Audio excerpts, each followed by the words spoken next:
Well, good day, folks. NBWildman here. Just going to do a quick camera review here.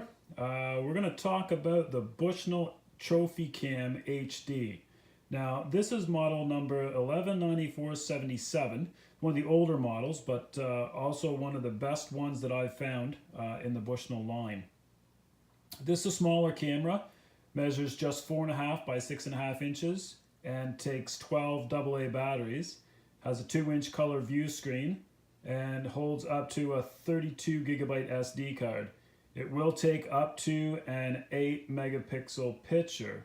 Has black IR LEDs and they are invisible to the human eye. You can read all this on Bushnell's website or on any of the books that come with this. What I really want to talk about is this a good camera or not for you as a hunter out there setting up looking to get pictures of game. We'll give you a look at the inside, and then we'll actually talk about whether or not this is a decent camera for you to use. Inside of the camera is pretty standard for Bushnells in this line. It's got the color view screen right here.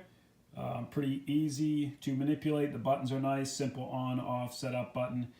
12 AA batteries go here. They recommend a lithium battery. They're not really necessary, but depending on what you want to do, lots of guys are going with lithium now.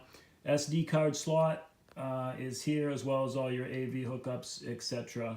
It will take up to a 32 gig card, so it will handle quite a bit of storage for this camera. So for practical use, some of the pros of this camera are that it does have super long battery life. In all of the years that I've run this camera, a full set of batteries, and I'm talking about just the cheapies from Crappy Tire, I can still get a full season out of them. I put these cameras out first to middle of May, and they will run right through till the end of November, and I always get the full season on a full set as long as I'm running in camera and not video mode. And I also set the camera to, I take 3 bursts and then I have a minute delay. That's kind of my system for cameras. So you can get a full season out of a set of batteries. Another great thing about these cameras is they're super dependable. I've had mine for pushing 5 seasons now, and I've never had a single problem with these cameras that wasn't my fault. Also price. These cameras I paid $149 for when I bought them new, and like I said, that was 5 seasons ago. And for the quality of camera that you're getting here, that is solid money, good value for the money in these cameras.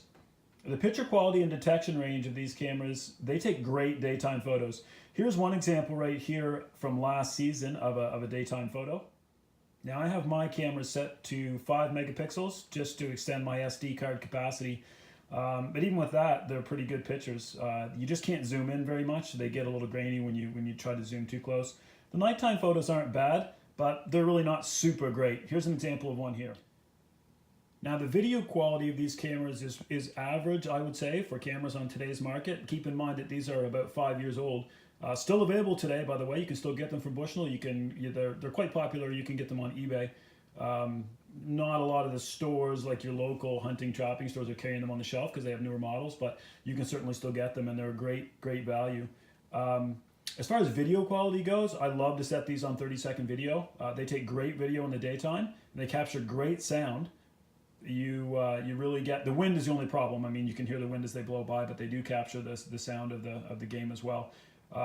Here's a 30-second clip of the deer that I shot last year, about 3 or 4 weeks before season.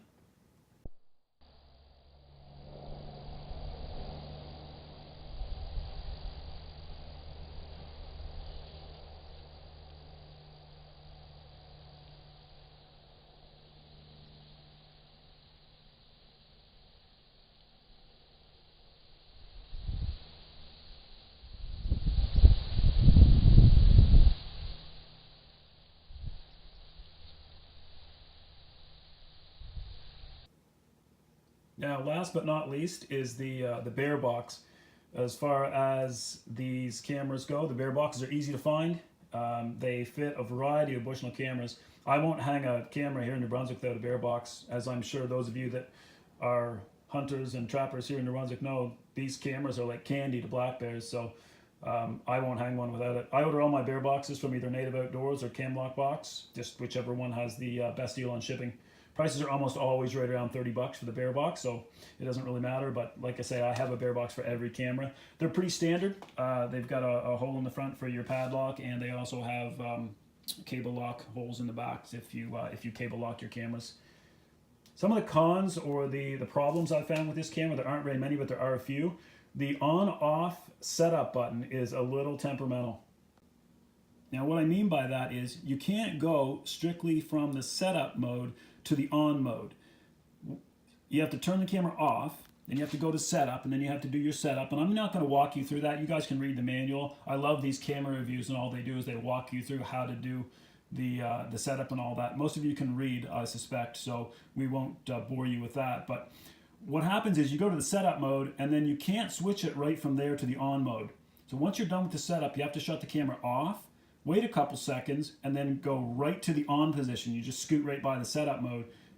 Otherwise, it won't activate, and you'll find that you come back whenever you check your camera and you'll have 0 pictures on the camera. I learned that one the hard way, but that is one of the cons of this camera that isn't really mentioned a lot. Another one of the little hiccups with this camera is removing the SD card. If you remove the SD card without shutting the camera off, 9 times out of 10 you're going to erase all the pictures on the SD card. I don't know why, I don't know how. I just know that if you are in setup mode and you're reviewing your pictures in the field and you think, oh great, I'm going to pull that card and take it home, and you decide to pop it out before you shut the camera off, you're going to get home and there's going to be 0 pictures on that card, I guarantee it. The only other problem, or not really problem, but the issue with this camera is the nighttime video. It's grainy at best and you really can't zoom in on it. I'll show you a sample of a nighttime video. Again, another 30-second video from that same spot where I shot my buck last year.